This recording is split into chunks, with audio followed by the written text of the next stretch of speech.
ನಮಸ್ಕಾರ. ಬಹುಶಃ ಈ ವಿಡಿಯೋವನ್ನು ಪೂರ್ತಿಯಾಗಿ ಅರ್ಥ ಮಾಡಿಕೊಂಡು ಅದರ ಹಾಗೆ ನಡೆದರೆ ನೀವು ಎಲರ್ಜಿಯನ್ನು ಸಂಪೂರ್ಣವಾಗಿ ಮತ್ತು ಶಾಶ್ವತವಾಗಿ ಗುಣಪಡಿಸ್ಕೊಳ್ತೀರಿ. ಎಲರ್ಜಿ ಇಲ್ಲ ಅಂದರೆ ಬರಲಿಕ್ಕೆ ಸಾಧ್ಯ ಇಲ್ಲ ಅನ್ನೋದು ನನ್ನ ಭಾವನೆ. ಅಂದರೆ ನಾನು ಯಾವುದೋ ಒಂದು ಮ್ಯಾಜಿಕ್ ಮನೆಮದ್ದನ್ನು ಹೇಳ್ತೇನೆ, ಅದನ್ನು ನೀವು ಮಾಡಿಕೊಂಡು ನಿಮಗೆ ಎಲರ್ಜಿ ಗುಣ ಆಗುತ್ತೆ ಅಂತ ಖಂಡಿತ ಅಲ್ಲ. ಎಲರ್ಜಿ ಅಂತಲ್ಲ, ಯಾವ ರೋಗದಲ್ಲೂ ಆ ರೀತಿ ಮ್ಯಾಜಿಕ್ ಮಾಡಲಿಕ್ಕೆ ಸಾಧ್ಯ ಇಲ್ಲ.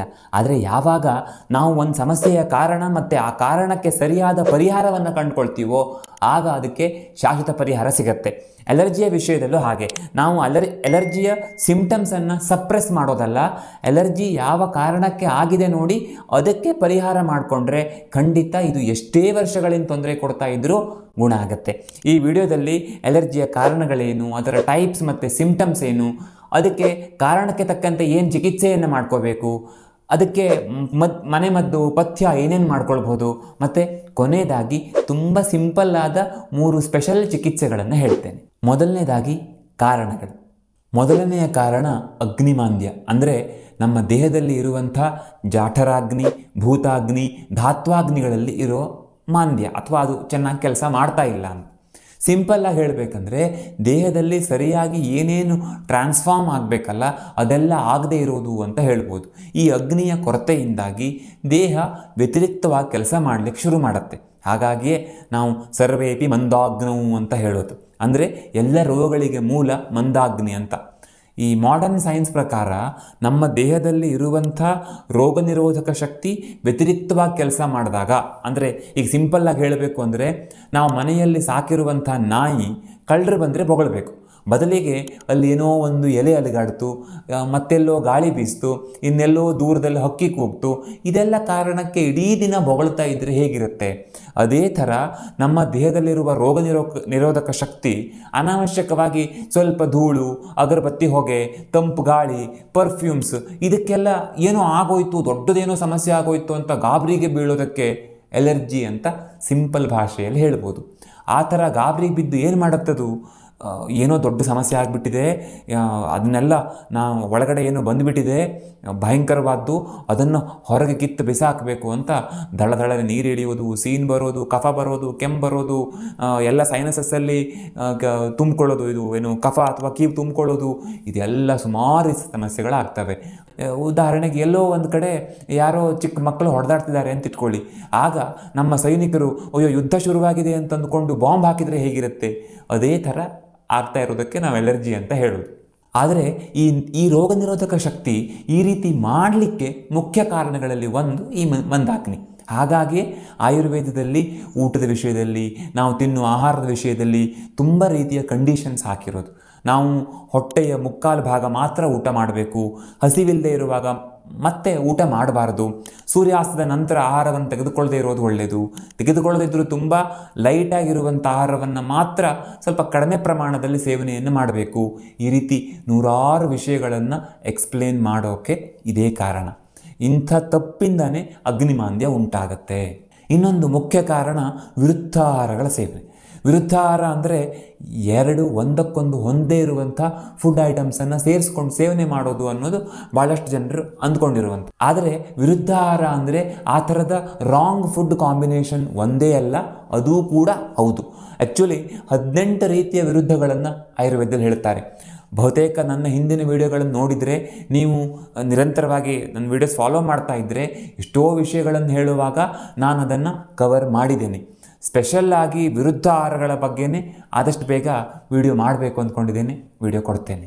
ಇನ್ನು ಕೆಲವೊಮ್ಮೆ ಏನಾಗುತ್ತೆ, ಈ ಔಷಧಗಳ ಕಾರಣದಿಂದಾಗ ತುಂಬ ದಿನಗಳ ಕಾಲ ಔಷಧ ತಗೊಳ್ತಾ ಇದ್ದರೆ ಅದರಿಂದ ಕೂಡ ಎಲರ್ಜಿ ಸಮಸ್ಯೆ ಉಂಟಾಗುತ್ತೆ. ಹಾಗಾಗಿ ನಾವು ಡಾಕ್ಟರ್ ಸಜೆಷನ್ ಇಲ್ಲದೇ ನಿರಂತರವಾಗಿ ಯಾವುದೇ ಔಷಧವನ್ನು ಸೇವನೆ ಮಾಡೋದು ಸರಿಯಲ್ಲ. ಮತ್ತು ಎನ್ವೈರ್ಮೆಂಟಲ್ ಫ್ಯಾಕ್ಟರ್ಸ್ ಅಂದರೆ ನಾವು ಒಳ್ಳೆ ರೀತಿಯಲ್ಲಿ ಆಹಾರವನ್ನು ಸೇವನೆ ಮಾಡ್ತಾ ಇದ್ದರೂ ಕೂಡ ನಾವು ಇರುವ ವಾತಾವರಣ ಸರಿ ಇಲ್ಲದೆ ಹೋದರೆ, ಅಂದರೆ ಅತಿಯಾಗಿ ಧೂಳು, ಅತಿಯಾಗಿ ಹೊಗೆ, ಅತಿಯಾಗಿ ತಂಪು ವಾತಾವರಣ, ಅಥವಾ ಆಯುರ್ವೇದ ಸಂಹಿತೆಗಳಲ್ಲಿ ಏನು ಹೇಳ್ತಾರೆ ಅಂದರೆ ಅತಿಯಾದ ಈ ಉಷ್ಣತೆ ಇರುವಂಥ ವಾತಾವರಣ ಅಥವಾ ಅತಿಯಾಗಿ ತಂಪು, ಇದೆಲ್ಲ ಅಂದರೆ ಒಂಥರ ತುಂಬ ವಿಚಿತ್ರವಾದಂಥ ವಾತಾವರಣದಲ್ಲಿ ನಾವಿದ್ದರೆ, ಈಗ ಉದಾಹರಣೆಗೆ ರಾಜಸ್ಥಾನದ ಮರುಭೂಮಿಯಲ್ಲಿ ಇದ್ದೇವೆ ಅಂತ ಇಟ್ಕೊಳ್ಳಿ. ಅಂಥ ವಾತಾವರಣದಲ್ಲಿ ನಮ್ಮ ದೇಹವನ್ನು ಪ್ರೊಟೆಕ್ಟ್ ಮಾಡಲಿಕ್ಕೆ ಸರಿಯಾದ ಕ್ರಮಗಳನ್ನು ನಾವು ತೆಗೆದುಕೊಳ್ಳದೇ ಇದ್ದರೆ ಅಂಥ ಸಂದರ್ಭದಲ್ಲಿ ಕೂಡ ಅಲರ್ಜಿ ಸಮಸ್ಯೆ ಶುರುವಾಗುತ್ತೆ ಅಂತ ಆಯುರ್ವೇದ ಹೇಳುತ್ತೆ. ಹಾಗಾಗಿ ಒಂದೊಂದು ರೀಜನಿಗೆ ತಕ್ಕ ಹಾಗೆ ಅವರವರ ವೇಷಭೂಷಣ ಅಥವಾ ಅವರವರ ಕೆಲವು ಪದ್ಧತಿಗಳು, ಆಚಾರ ವಿಚಾರಗಳು ಬದಲಾಗೋದು. ಅವೆಲ್ಲ ಯಾಕೆ ಅವರು ರೂಢಿಸ್ಕೊಂಡಿರ್ತಾರೆ ಆ ಥರ ಅಂತಂದರೆ ಆ ವಾತಾವರಣದ ನೆಗೆಟಿವ್ ಎಫೆಕ್ಟ್ ಅವ್ರ ಬಾಡಿ ಮೇಲೆ ಆಗಬಾರ್ದು ಅಂತ. ಮತ್ತು ಕೆಲವು ಮಿಸ್ಲೇನಿಯಸ್ ಕಾರಣಗಳಿವೆ. ಆಯುರ್ವೇದದಲ್ಲಿ ಎಲರ್ಜಿಗೆ ಪ್ರತಿಶ್ಯಾಯ ಅಂತ ಕರೀತಾರೆ. ಇದಕ್ಕೆ ಕಾರಣಗಳನ್ನು ಹೇಳುವಾಗ ತುಂಬ ಡೀಟೇಲ್ ಆಗಿ ಹಲವಾರು ಕಾರಣಗಳನ್ನು ಹೇಳಿದ್ದಾರೆ. ಅದರಲ್ಲಿ ಮುಖ್ಯವಾದವುಗಳನ್ನು ನಾನು ಆಲ್ರೆಡಿ ಈಗ ಹೇಳಿದ್ದೇನೆ. ಇನ್ನು ಕೆಲವು ಮಿಸ್ಲೇನಿಯಸ್ ಕಾರಣಗಳ ಬಗ್ಗೆ ಕೂಡ ಹೇಳಬೇಕು. ವೇಗಧಾರಣ ಅಂದರೆ ಈ ನ್ಯಾಚುರಲ್ ಅರ್ಜಸ್ಸನ್ನು ಸಪ್ರೆಸ್ ಮಾಡೋದು. ಅಂದರೆ ಈ ನಾನು ಬಹಳಷ್ಟು ಬಾರಿ ಹೇಳ್ತೀನಲ್ಲ, ಹಸಿವು, ನಿದ್ದೆ, ಬಾಯಾರಿಕೆ, ಮಲಮೂತ್ರ ವಿಸರ್ಜನೆ, ಇದೆಲ್ಲ ಈ ನ್ಯಾಚುರಲ್ ಅರ್ಜಸ್ಸನ್ನು ಸಪ್ರೆಸ್ ಮಾಡೋದು ತುಂಬ ತಪ್ಪು. ನಾವು ತುಂಬ ಜನ ತಪ್ಪು ಮಾಡ್ತೇವೆ. ಕನಿಷ್ಠ ಹಸಿವು, ನಿದ್ದೆ, ಬಾಯಾರಿಕೆ ಅಂತೂ ನಾವು ಸಪ್ರೆಸ್ ಮಾಡಿಯೇ ಮಾಡ್ತೇವೆ. ಆ ಥರ ಮಾಡಬಾರ್ದು. ಮತ್ತು ಯಾವಾಗಲೂ ಮಾನಸಿಕವಾಗಿ ಕಿರಿಕಿರಿ ಪಟ್ಕೊಳ್ತಾ ಇರೋದು, ಅದು ಕೂಡ ಅಲರ್ಜಿ ಕಾರಣ ಆಗುತ್ತೆ. ಹಗಲು ನಿದ್ದೆ ಮಾಡೋದು, ರಾತ್ರಿ ನಿದ್ದೆಗೆಡೋದು, ಅತಿಯಾಗಿ ಸ್ಟೀಮ್ ತಗೊಳ್ಳೋದು, ಅತಿಯಾಗಿ ಉಗಿ ತಗೊಳ್ಬಾರ್ದು ಅಂತ ಆಯುರ್ವೇದ ಹೇಳುತ್ತೆ. ಅತಿ ಬಾಷ್ಪ ಸೇವನ ಅಂತ ಅವ್ರು ಹೇಳ್ತಾರೆ. ಅದರಿಂದ ಕೂಡ ಅಲರ್ಜಿ ಸಮಸ್ಯೆ ಫ್ಯೂಚರಲ್ಲಿ ಉಂಟಾಗುತ್ತೆ ಅಂತ. ಕೆಲವೊಬ್ಬರು ಪ್ರತಿದಿನ ಸ್ಟೀಮ್ ತಗೋತಾರೆ, ಹಾಗೆ ಮಾಡಬಾರ್ದು ಅಂತ ಆಯುರ್ವೇದ ಹೇಳುತ್ತೆ. ಇನ್ನು ಈ ಪ್ರತಿಶ್ಯಾಯ ಅಥವಾ ಅಲರ್ಜಿಯ ಟೈಪ್ಸ್ ಮತ್ತು ಸಿಂಪ್ಟಮ್ಸ್ ಏನು? ಆಯುರ್ವೇದದಲ್ಲಿ ಯಾವುದಕ್ಕೂ ಎಲ್ಲಿ ಟೈಪ್ಸಿಗೆ ಹೋದರೂ ಸಾಮಾನ್ಯವಾಗಿ ವಾತ, ಪಿತ್ತ, ಕಫ ನಮಗೆ ನೋಡಲಿಕ್ಕೆ ಸಿಗುತ್ತೆ. ಯೂಶ್ವಲಿ ನಮಗೆ ಇದ್ರ ಬಗ್ಗೆ ಚಿಕ್ಕ ವಯಸ್ಸಿನ ನಮಗೆ ಯಾವುದೇ ತಿಳುವಳಿಕೆ ಇಲ್ಲದಿರೋದ್ರಿಂದ ಅಸ್ಪಷ್ಟ ಅರ್ಥ ಆಗೋದಿಲ್ಲ. ಆದರೂ ನಾನು ಅದನ್ನು ಅರ್ಥ ಮಾಡಿಸ್ಲಿಕ್ಕೆ ಪ್ರಯತ್ನ ಮಾಡ್ತಿದ್ದೇನೆ. ಹಾಗಾಗಿಯೇ ಆಯುರ್ವೇದ ಸತ್ಸಂಗ ಅನ್ನೋ ಸೀರೀಸ್ ಕೂಡ ಮಾಡ್ತಿರೋದು. ಅದೇನೇ ಇರಲಿ, ಇಲ್ಲಿ ಕೂಡ ವಾತ, ಪಿತ್ತ, ಕಫ ದೋಷಗಳಿಂದನೇ ಇದು ಉಂಟಾಗಿರೋದ್ರಿಂದ ವಾತಜ, ಪಿತ್ತಜ, ಕಫಜ ಪ್ರತಿಶ್ಯಾಯ ಅಥವಾ ಅಲರ್ಜಿ ಅಂತ ಆಯುರ್ವೇದದಲ್ಲಿ ಹೇಳ್ತಾರೆ. ಅಂದರೆ ಇದು ನಿಮಗೆ ವಿಶೇಷ ಬದಲಾವಣೆ, ದೊಡ್ಡ ವ್ಯತ್ಯಾಸ ಅನ್ನಿಸದೇ ಇರ್ಬೋದು. ಆದರೆ ಚಿಕಿತ್ಸೆ ಕೊಡುವಾಗ ನಮಗೆ ಇದು ಯಾವ ದೋಷದ ವೈಪರೀತ್ಯದಿಂದ ಉಂಟಾಗಿದೆ, ಯಾವ ದೋಷ ಪ್ರಧಾನವಾಗಿ ತೊಂದರೆ ಕೊಡ್ತಿದೆ ಅಂತ ತಿಳ್ಕೊಂಡ್ರೆ ಮಾತ್ರ ನಮಗೆ ಈ ಇದು ಅಲರ್ಜಿಯಿಂದ ತೊಂದರೆಗಳನ್ನು ಪೂರ್ತಿಯಾಗಿ ಗುಣ ಮಾಡಲಿಕ್ಕೆ ಸಾಧ್ಯ ಆಗೋದು. ಆಯುರ್ವೇದದಲ್ಲಿ ಹೇಳಿರುವಂಥ ಟೈಪ್ಗಳಲ್ಲಿ ತುಂಬ ಇಂಪಾರ್ಟೆಂಟ್ ಆದಂಥ 4 ಟೈಪ್ಗಳ ಬಗ್ಗೆ ಇವತ್ತು ನಾನು ಹೇಳ್ತೇನೆ. ಮೊದಲನೇದು ವಾತದೋಷ ಹೆಚ್ಚಾಗಿ ಉಂಟಾದಂಥ ಅಲರ್ಜಿ. ಇದರಲ್ಲಿ ಮೂಗಲ್ಲಿ ನೀರು ದಳದಳನೆ ಹರಿತಾ ಇರುತ್ತೆ, ಆದರೂ ಮೂಗು, ಗಂಟಲಲ್ಲಿ ಡ್ರೈನೆಸ್ ಫೀಲ್ ಆಗುತ್ತೆ, ತುಂಬ ಸೀನ್ ಬರೋದು, ತಲೆನೋವು ಬರೋದು, ಇಂಥದ್ದೆಲ್ಲ ಆಗೋ ಚಾನ್ಸಸ್ ಜಾಸ್ತಿ ಇರುತ್ತೆ. ಪಿತ್ತದೋಷ ಹೆಚ್ಚಾಗಿ ಆದಂಥ ಅಲರ್ಜಿಯಲ್ಲಿ ಜ್ವರದ ಫೀಲಿಂಗ್ ಇರುತ್ತೆ, ಸುಸ್ತು, ತಲೆ ಸುತ್ತು ಇದೆಲ್ಲ ಇರ್ಬೋದು, ತಲೆಯಲ್ಲಿ ಚುಚ್ಚಿದಂಗೆ ಆಗೋದೆಲ್ಲ ಆಗುತ್ತೆ. ಕಫದೋಷ ಹೆಚ್ಚಾದಂಥ ಅಲರ್ಜಿಯಲ್ಲಿ ಮೂಗಿನಿಂದ ದಪ್ಪ ಸಿಂಬಳ ಬರೋದು, ಯೂಶ್ವಲಿ ನೀರು ಹರಿಯೋದು ಕಡಿಮೆ, ಮತ್ತು ತಲೆ ಭಾರ ಆಗೋದು, ಗಂಟಲು ಮೂಗಿನಲ್ಲಿ ತುರಿಕೆ ಇರೋದು, ಕಫ, ಕೆಮ್ಮು ಇಂಥದ್ದೆಲ್ಲ ಜಾಸ್ತಿ ಇರುತ್ತೆ. ಹಾಗಂತ 2-3 ದೋಷಗಳು ಸೇರಿ ಆಗಬಾರ್ದು ಅಂತಲೂ ಇಲ್ಲ.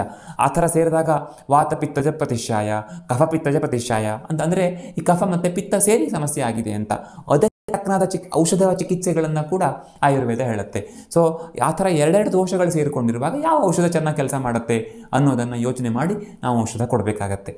ಆದರೆ ಇಲ್ಲಿ ಇನ್ನೊಂದು ರೀತಿಯ ಪ್ರತಿಶ್ಯಾಯ ಅಥವಾ ಅಲರ್ಜಿ ಬಗ್ಗೆ ಕೂಡ ಹೇಳಬೇಕು. ಅದು ದುಷ್ಟ ಪ್ರತಿಶ್ಯಾಯ. ಅಂದರೆ ಎಲರ್ಜಿಯನ್ನು ನೆಗ್ಲೆಕ್ಟ್ ಮಾಡಿ ಅದು ಹೆಚ್ಚಾದಾಗ ಆಗುವಂಥ ಕಾಂಪ್ಲಿಕೇಶನ್ ದುಷ್ಟ ಪ್ರತಿಶ್ಯಾಯ ಅಂತ ಆಯುರ್ವೇದ ಹೇಳುತ್ತೆ. ಅದರಲ್ಲಿ ಒಂದು ಸಲ ಮೂಗು ಓಪನ್ ಆದರೆ ಇನ್ನೊಂದು ಸಲ ಕಟ್ಕೊಳ್ಳುತ್ತೆ, ಒಂದು ಸಲ ನೀರು ಹರಿದ್ರೆ ಇನ್ನೊಂದು ಸಲ ಡ್ರೈ ಆಗುತ್ತೆ, ಉಸಿರು ಕೆಟ್ಟ ವಾಸನೆ ಬರ್ಬೋದು, ವಾಸನೆ ಗೊತ್ತಾಗದೇ ಇರೋದು, ಮೂಗು ಪೂರ್ತಿಯಾಗಿ ಕಟ್ಕೊಳ್ಳೋದು, ಈ ಥರದ ಹಲವಾರು ರೀತಿಯ ಕಾಂಪ್ಲಿಕೇಶನ್ಸ್ ಆಗುತ್ತೆ. ಅಂಥ ಟೈಮಲ್ಲಿ ಜಾಸ್ತಿ ದಿನ ಚಿಕಿತ್ಸೆ ಬೇಕಾಗುತ್ತೆ. ವೆರಿ ರೇರ್ ಕೇಸಲ್ಲಿ ನಾವು ಹೇಳ್ತೇವೆ, ಸುಮ್ಮನೆ ನಮ್ಮ ಟ್ರೀಟ್ಮೆಂಟ್ ಬೇಡ, ನೀವು ಹೋಗಿ ಒಂದು ಸಾರಿ ಸರ್ಜರಿಯನ್ನೇ ಮಾಡಿಸ್ಕೊಂಬಿಡಿ ಅಂತ. ಆ ಥರದ ಕಂಡೀಷನ್ಗೆ ಹೋಗೋವರೆಗೆ ನಾವು ಕಾಯಬಾರ್ದು, ಮೊದಲೇ ಚಿಕಿತ್ಸೆ ಮಾಡಿಕೊಳ್ಬೇಕು.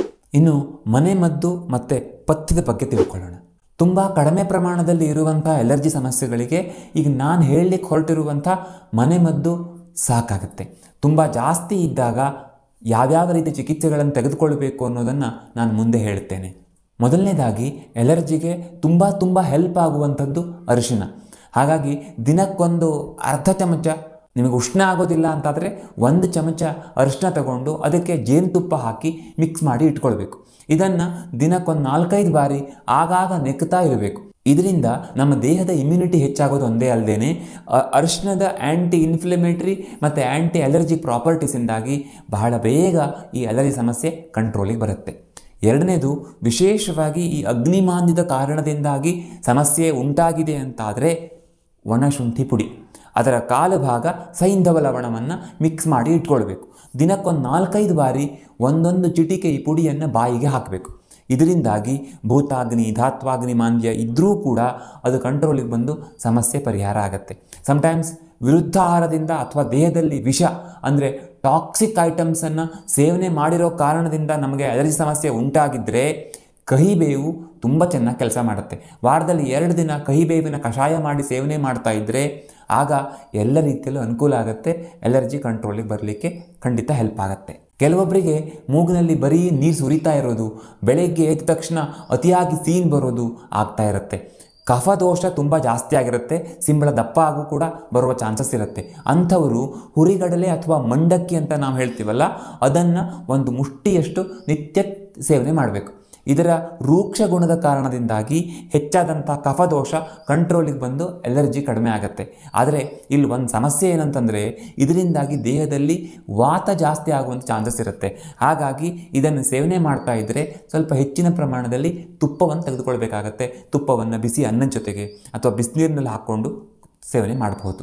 ಇವೆಲ್ಲ ಮನೆಮದ್ದಾಯಿತು. ಆದರೆ ತೊಂದರೆ ಜಾಸ್ತಿ ಕಾಲದಿಂದ ಇದ್ದಾಗ ಅಥವಾ ಸಮಸ್ಯೆ ತುಂಬ ಜಾಸ್ತಿ ಇದ್ದಾಗ ಯಾವ ಥರ ಟ್ರೀಟ್ಮೆಂಟ್ ತೆಗೆದುಕೊಳ್ಬೇಕು, ಅದು ಎಷ್ಟೇ ವರ್ಷಗಳಿಂದ ಅಲರ್ಜಿ ಇರಲಿ, ಎಷ್ಟೇ ವರ್ಷಗಳಿಂದ ಅಲರ್ಜಿಗೆ ಮೆಡಿಸಿನ್ಸ್ ತಗೊಳ್ತಾ ಇದ್ದರೂ ಸರಿಯಾಗಿ ಪಂಚಕರ್ಮ ಚಿಕಿತ್ಸೆಯನ್ನು ತಗೊಂಡ್ರೆ, ಆಯುರ್ವೇದದಲ್ಲಿ ಹೇಳಿದಂಥ ಔಷಧಗಳನ್ನು ಸರಿಯಾಗಿ ತೆಗೆದುಕೊಂಡ್ರೆ ಮತ್ತು ಪ್ರಾಣಾಯಾಮವನ್ನು ಸರಿಯಾಗಿ ಮಾಡಿದರೆ ಶಾಶ್ವತ ಪರಿಹಾರ ಖಂಡಿತ ಆಗುತ್ತೆ. ಕೆಲವೊಂದು ಸಲ ಏನಾಗುತ್ತೆ, ತುಂಬ ಸಮಯ ಬೇಕಾಗುತ್ತೆ. ಅದರಲ್ಲೂ ವಿಶೇಷವಾಗಿ ಅಲರ್ಜಿಯನ್ನು ಸಪ್ರೆಸ್ ಮಾಡಲಿಕ್ಕೆ ಮೆಡಿಸಿನ್ಸ್ ತಗೊಳ್ತಾ ಇದ್ದರೆ ಆಗ ನಮಗೆ ಕ್ವಿಕ್ಕಾಗಿ ಗುಣ ಮಾಡೋದು ಕಷ್ಟ ಆಗುತ್ತೆ. ಆ ಥರ ಸಮಸ್ಯೆಯಲ್ಲಿ 5-6 ತಿಂಗಳು ಕೂಡ ಔಷಧ ಮತ್ತು ಪಥ್ಯ ಮಾಡಬೇಕಾಗ್ಬೋದು.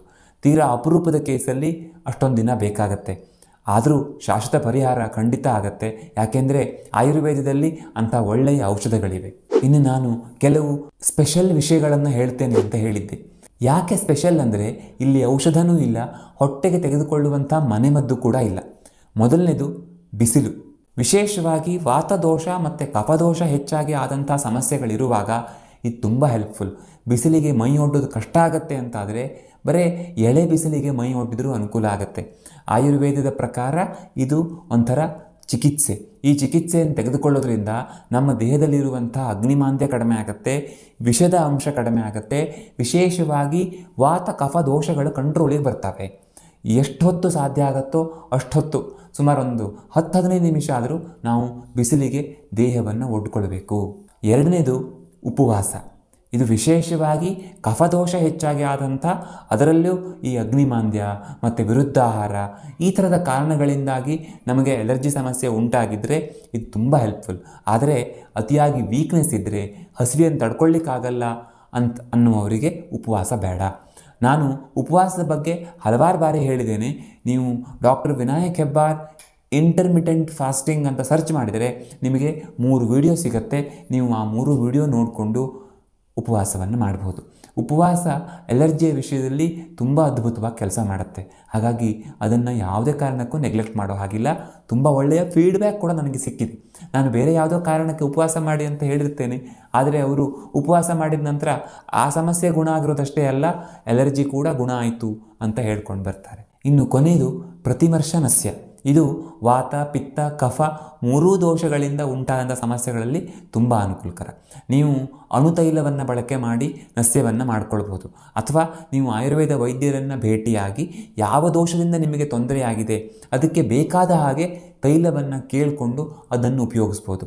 ಈಗ ಪ್ರತಿಮರ್ಶನಸ್ಯದ ಬಗ್ಗೆ ನಾನು ಎಕ್ಸ್ಪ್ಲೇನ್ ಮಾಡ್ತಾ ಹೋದರೆ ಸಮಯ ತುಂಬ ಹಿಡಿಯುತ್ತೆ. ಈ ವಿಡಿಯೋದ ಕೊನೆಯಲ್ಲಿ ನಿಮಗೆ ಆ ವಿಡಿಯೋದ ಲಿಂಕನ್ನು ಕೊಟ್ಟಿರ್ತೇವೆ. ನೀವು ಅದನ್ನು ಕ್ಲಿಕ್ ಮಾಡಿಕೊಂಡು ಆ ವಿಡಿಯೋವನ್ನು ಪೂರ್ತಿಯಾಗಿ ನೋಡಿ ಸರಿಯಾಗಿ ತಿಳ್ಕೊಂಡು ಅದನ್ನು ಫಾಲೋ ಮಾಡ್ಬೋದು. ಅದು ಕೂಡ ತುಂಬ ಅದ್ಭುತವಾಗಿ ಕೆಲಸ ಮಾಡುತ್ತೆ. ಒಟ್ಟಿನಲ್ಲಿ ಕಾರಣಕ್ಕೆ ತಕ್ಕ ಹಾಗೆ ಚಿಕಿತ್ಸೆಯನ್ನು ಮಾಡಿಕೊಂಡ್ರೆ ಅಲರ್ಜಿ ಅನ್ನೋದು ತುಂಬ ಸುಲಭವಾಗಿ ಗುಣ ಆಗುವಂಥ ಕಾಯಿಲೆ.